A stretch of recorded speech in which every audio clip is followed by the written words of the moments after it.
अस्सलाम वालेकुम बच्चों हमने चैप्टर 10 सोल्यूशन का स्टार्ट किया हुआ है और मैं आपको मुख्तलिफ टॉपिक्स बताती रही हूँ। अगर आपने वो सुने हो तो देखा होगा किसी पहले वाले टॉपिक में मैंने आपको कुछ कंसंट्रेशन बताई थी, कंसंट्रेशन यूनिट्स बताई थी, सोल्यूशन के बारे में बताया था। अब आज फिर मैंने बच्चों रॉड्स लॉ के बारे में डिस्कस किया था। रॉड्स ने दरअसल एक प्रॉपर्टीज़ सोल्यूशन की प्रॉपर्टीज़ को अपने एक लॉ की मदद से डिस्कस किया था। उसके मुताबिक ये था कि एक प्योर सॉल्वेंट की जो प्रॉपर्टीज़ हैं, बॉइलिंग पॉइंट, फ्रीजिंग पॉइंट जो भी हैं वो मुख्तलिफ होंगी, क्योंकि उसका जो वेपर प्रेशर होता है वो मुख्तलिफ हो जाता है। यानी कि प्योर सॉल्वेंट का वेपर प्रेशर कुछ और होता है और वही सॉल्वेंट जब सोल्यूशन की फॉर्म में आ जाता है तो उसका वेपर प्रेशर कुछ और होता है। और जब वो वेपर प्रेशर लोअर हो जाता है या चेंज हो जाता है तो उस वेपर प्रेशर की वजह से बॉइलिंग पॉइंट पे भी असर पड़ता है, इफ़ेक्ट होता है, और फ्रीजिंग पॉइंट पे भी इफ़ेक्ट पड़ता है। तो हमारे कोर्स में जो इस वक्त जो चीज़ शामिल है वो है फ्रीजिंग पॉइंट। इसलिए मैं जो आज डिस्कस करूँगी वो फ्रीजिंग पॉइंट कहूँगी। तो मेरा आज टॉपिक क्या है बच्चों? Depression in freezing point. Means freezing point का चेंज होना, मुख्तलिफ होना, कम होना, मज़ीद कम होना। मिसाल के तौर पे अगर फ्रीजिंग पॉइंट ज़ीरो है तो मज़ीद -1 -2 की तरफ चले जाना। अब मैं आपको ज़रा इसको मज़ीद बताती हूँ क्या है depression in freezing point. The depression in freezing point depends upon number of solute particles. क्या कहते हैं कि जो फ्रीजिंग पॉइंट है वो कम हो जाएगा, लेकिन वो उसकी वजह क्या है? वही वजह किस पे है? Number of solute particles. यानी कि जो प्योर सॉल्वेंट का फ्रीजिंग पॉइंट है वो कुछ और होगा, लेकिन वही प्योर सॉल्वेंट जब सोल्यूशन की फॉर्म में आ जाएगा, जो उसमें सोल्यूट ऐड हो जाएंगे, तो जितना ज़्यादा सोल्यूट ऐड होगा उतना ही ज़्यादा फ्रीजिंग पॉइंट में चेंज आएगा। तो इस चीज़ को हमने आज अपने टॉपिक में डिस्कस करना है। पहले मैं आपको थोड़ा सा बता दूं कि फ्रीजिंग पॉइंट होता क्या है, बल्कि आपको पता होना चाहिए कि the temperature at which the solid and liquid states of a substance exist in equilibrium with each other is called freezing point. ठीक है, इसको हम किस तरह दोबारा एक्सप्लेन कर सकते हैं, डिफाइन कर सकते हैं कि temperature at which it's solid and liquid faces have same vapour pressure is called freezing point. ये मैंने आपको सेकंड डेफिनेशन बताई। यानी कि जब हम दो स्टेट, किसी भी सब्सटेंस की दो स्टेट हों और वो इक्विलिब्रियम पे एग्जिस्ट करें, वो दो स्टेट क्या हो सकती हैं? सॉलिड और लिक्विड। तो इस पॉइंट को और होना क्या चाहिए? इक्विलिब्रियम होना चाहिए। यानी कि सॉलिड और लिक्विड की दोनों state at a time equilibrium में मौजूद हों, तो वो वाला पॉइंट, वो टेम्परेचर क्या कहलाता है? Freezing point. तो हमने इसको एक और डेफिनेशन कैसे दी कि सेम वेपर प्रेशर किसका? लिक्विड का भी और उसके सॉलिड फेस का भी। अगर सेम वेपर प्रेशर हो जाए तो उस पॉइंट को हम कहते हैं फ्रीजिंग पॉइंट। तो फ्रीजिंग पॉइंट जो है, अब हम देखना चाह रहे हैं कि वो कैसे कम होता है। The depressing in freezing point of water would be 1.86 degree centigrade when 1 mole of glucose is dissolved per kilogram of water। क्या बात मतलब है बच्चों इसका? हम सबको पता है कि वाटर का जो टेम्परेचर है वो फ्रीजिंग टेम्परेचर वो क्या है? वाटर का 0 डिग्री सेंटीग्रेड। यानी कि नॉर्मली पानी किस पे फ्रीज हो जाता है? 0 डिग्री सेंटीग्रेड पे फ्रीज होना शुरू कर देता है। अब देखो, अब आप इधर देखो, वो कहते हैं कि अगर आपने उस पानी में कुछ ऐड किया हुआ है और स्पेशली अगर हमने ग्लूकोज ऐड किया है, तो वो टेम्परेचर जो 0 से मज़ीद कितने पॉइंट का डिफरेंस उसमें आ जाएगा? 1.86। और बच्चों आपको पता है कि 0 से जो हम मज़ीद फ्रीजिंग टेम्परेचर की तरफ जाते हैं, 0 के बाद किसकी बारी आती है? -1, -2, -3। यानी कि जो हम माइनस की टेम्परेचर की तरफ जाते हैं तो हम कहते हैं कि कोई चीज़ किसकी तरफ जा रही है? फ्रीजिंग टेम्परेचर, यानी कि ठंडक की तरफ, कोल्डनेस की तरफ जा रही है। और हम 0 से ऊपर की तरफ जाते हैं तो हम कहते हैं, प्लस पे जब टेम्परेचर ले देते हैं वो हम कहते हैं कि कोई भी बॉडी जो है वो हॉट होती जा रही है, हीटअप होती जा रही है। अच्छा जी, तो अब हम देखते हैं कि 0 डिग्री सेंटीग्रेड उसका नॉर्मल फ्रीजिंग पॉइंट है, लेकिन जैसे ही आपने उसमें ग्लूकोज ऐड किया, अब वो टेम्परेचर 0 की जगह क्या हो जाएगा? -1.86 degree is known as molal freezing point. ठीक है, the depression of freezing point, the depression of freezing point यानी कि जो चेंज आएगा, जो पहले मज़ीद कम होगा, is directly proportional to the concentration of solution. ठीक है, कंसंट्रेशन का मतलब क्या, वही कि कितना उसके अंदर सोल्यूट डिजॉल्व है। तो जितना ज़्यादा सोल्यूट डिजॉल्व आएगा उतना ही फ़र्क आएगा उसके फ्रीजिंग पॉइंट में, उतना ही चेंज आता जाएगा, डिप्रेशन होता जाएगा कम।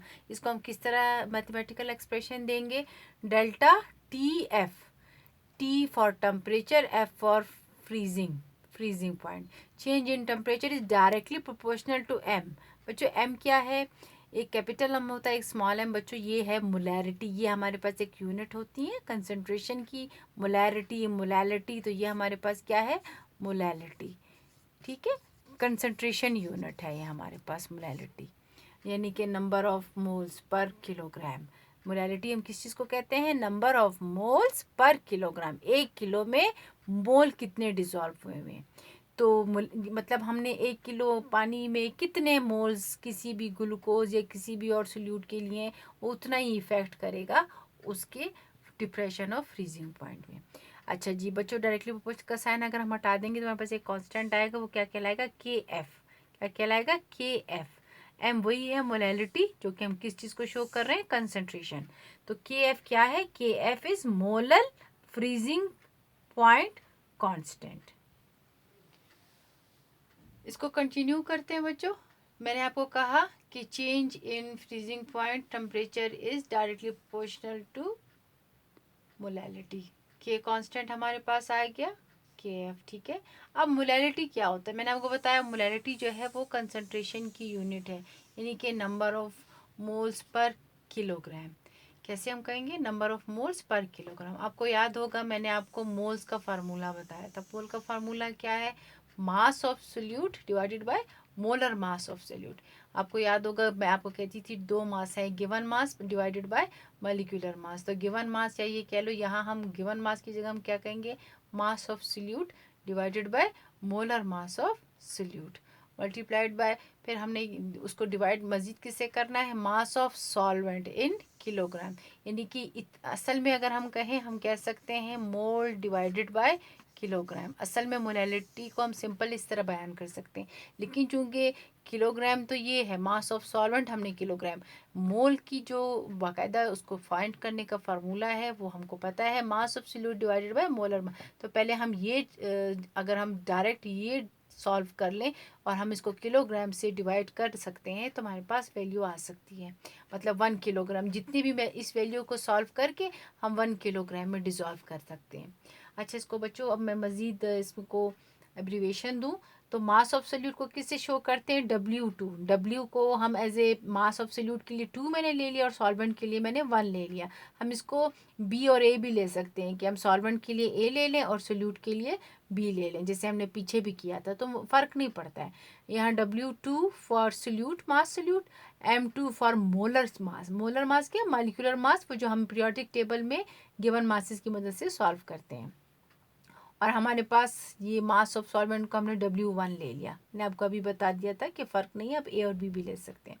और अगर मैं इसको बाय पुटिंग द वैल्यू, ये क्या है, वैल्यू किसकी है, मोलैरिटी की, by putting the value of molarity in this formula. बच्चों ये हमारे पास इक्वेशन, इन दिस इक्वेशन, ये हमने M की वैल्यू फाइंड की। अगर मैं इस इक्वेशन में लिखूं तो मेरे पास एक नई इक्वेशन आएगी। तो मैं क्या करती हूँ, उसको उसी तरह उतारती हूँ, डेल्टा टी एफ, के एफ भी इसी तरह उतारा, और इस एम की जगह ये जो इक्वेशन 2 मेरे पास आई है, हम कह सकते हैं by putting the value of molality in equation 1। तो मेरे पास क्या आ जाएगा, ये मैंने तमाम की तमाम इक्वेशन एम की जगह लिख दी, W2 M2 W1।